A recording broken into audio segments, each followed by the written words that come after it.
এই সেই গুহা, যে গুহায় ৮ ব্যক্তি একটানা ৩১০ বছর ঘুমিয়েছিলেন।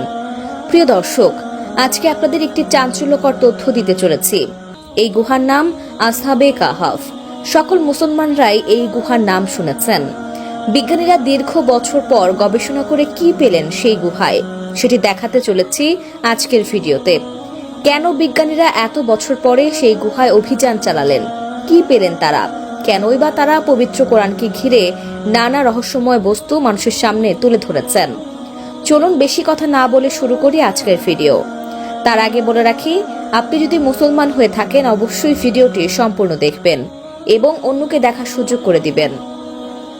বিজ্ঞানীরা অভিযান চালিয়ে কি রহস্য উদ্ঘাটন করলো দেখতে থাকুন। এই সেই বিখ্যাত গুহা, যে গুহার কথা পবিত্র আল কোরআনে উল্লেখিত রয়েছে। এই গুহাটি ঘিরে যে ঘটনা রয়েছে তাকে বলা হয় ঘুমন্ত গুহাবাসীর ঘটনা।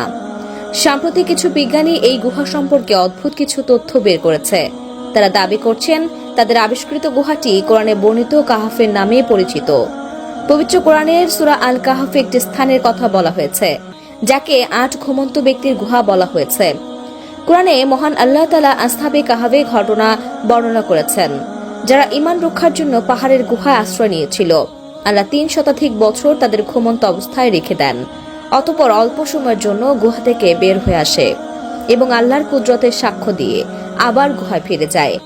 আসহাবে কাহাফের গুহা কোথায় অবস্থিত তা নিয়ে ঐতিহাসিকদের মধ্যে বিতর্ক রয়েছে।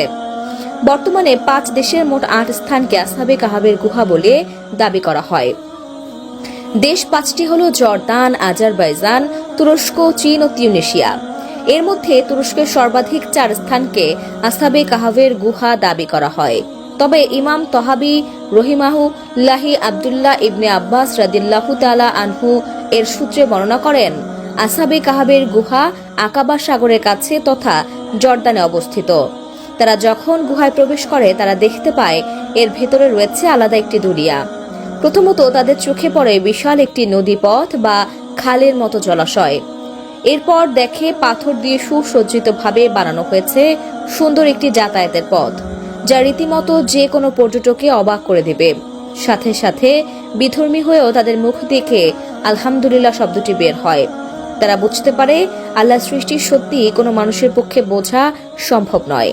তাই তারা গুহার ভেতরে যা কিছু দেখেছে অল্প করে সকলের সামনে প্রকাশ করেছে। যদিও গুহার ভেতরে কি দেখেছে তা কারো কাছে প্রকাশ করেনি। তারা শুধু এতটুকু বলেছে, আল্লাহ সৃষ্টি বোঝা সত্যি অনেক কঠিন। তিনি শ্রেষ্ঠ, তিনি স্রষ্টা। প্রত্যেকটা সৃষ্টির যে একজন স্রষ্টা থাকে তিনি হলেন মহান রাব্বুল আলামিন। সৃষ্টিকর্তার সৃষ্টির রহস্য বোঝা সত্যি কঠিন। এ দুনিয়া যা আছে এগুলোর কোনোটি নিজে নিজে পয়দা হয়নি, সবকিছুরই একজন স্রষ্টা আছেন। সেই স্রষ্টা হলেন মহান রাব্বুল আলামিন। তিনি সমগ্র বিশ্বজাহানের একমাত্র সৃষ্টিকর্তা। সব সৃষ্টির মাঝে মানুষ হচ্ছে সবচেয়ে সুন্দর, সর্বাপেক্ষা জ্ঞানী ও বুদ্ধিমান এবং সবচেয়ে মর্যাদার অধিকারী। এতক্ষণ ২৪ ঘন্টা নিউজের সাথে থাকার জন্য আপনাকে ধন্যবাদ।